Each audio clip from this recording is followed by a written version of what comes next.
일본군의 선봉장으로 조선을 침략하라며 조선 침략의 상징으로 자신의 장검인 지휘검을 하사합니다.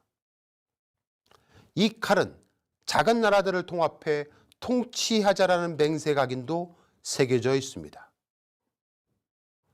가토 가요마사 가등청정은 히데요시에게 이 칼을 수여받고 조선 침략과 당시 명나라였던 중국 본토 정벌에 나섭니다. 이런 의미에서 히데요시의 칼은 일본의 대동아 공영의 상징이고 일본의 혼입니다. 그런데 이 칼의 행방이 묘연해졌습니다. 일본에서는 아무도 이 칼을 본 사람이 없었고 보관 중인 자가 없었습니다. 그 이유는 바로 이 칼, 히데요시의 장검이 우리나라에 있기 때문입니다. 이 칼은 가등청정이 함경북도 길주에서 조선의 유병장 정문부에게 폐해 달아나다가 히데요시가 하사한 칼을 버리고 줄행랑을 쳤고 이를 우리나라 측에서 노획한 것입니다. 이 칼은 왜군을 상대로 대승을 거둔 북간대첩의 상징이기도 합니다. 이 칼은 길주 출신의 의병 가문이 보관하고 있다가 민간단체인 정문부 동상건립위원회를 통해 국내로 들어왔습니다. JTBC에서 보도했던 뉴스 영상을 보시겠습니다.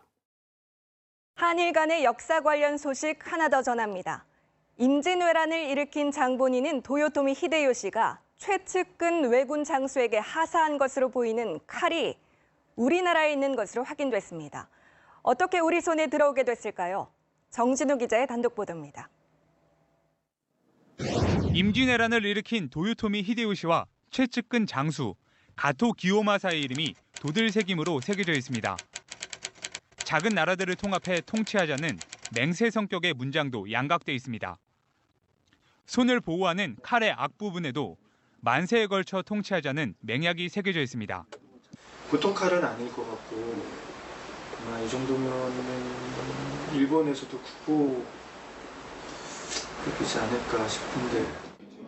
학계 일각에서도 일본의 국보급으로 보인다는 평가가 나왔습니다. 가토는 도요토미의 특명을 받고 조선 침략을 앞두고 이 칼을 하사받은 것으로 보입니다. 그러나 함경북도 길주에서 의병장 정문부에게 패해 달아나는 과정에서 우리 측에 노획됐습니다. 왜군을 상대로 대승을 거둔 북간대첩의 상징이기도 합니다. 이 칼은 길주 출신 의병 가문이 중국에서 보관하고 있다가 민간단체인 정문부 동상건립위원회를 통해 최근 국내에 들어왔으며 국가에 기증하는 방안이 검토되고 있습니다. 2019년 해당 보도가 나가자 일본은 발칵 뒤집어졌습니다. 당장 일본의 혼인 히데요시의 장검을 일본으로 가져가기 위해 이때부터 엄청난 노력을 하기 시작했습니다. 하지만 국내에서 이 칼을 보관 중인 곳은 순순히 일본에게 그 칼을 선뜻 내줄 생각이 없었습니다.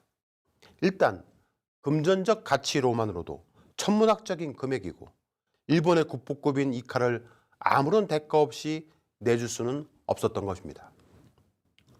일본의 입장에서는 이 칼이 필요했습니다. 이 칼만 있으면 일본의 대동아 공영의 상징이 다시 일본으로 되돌아오는 것이고 그들의 혼이 되살아난다라고 믿고 있기 때문입니다.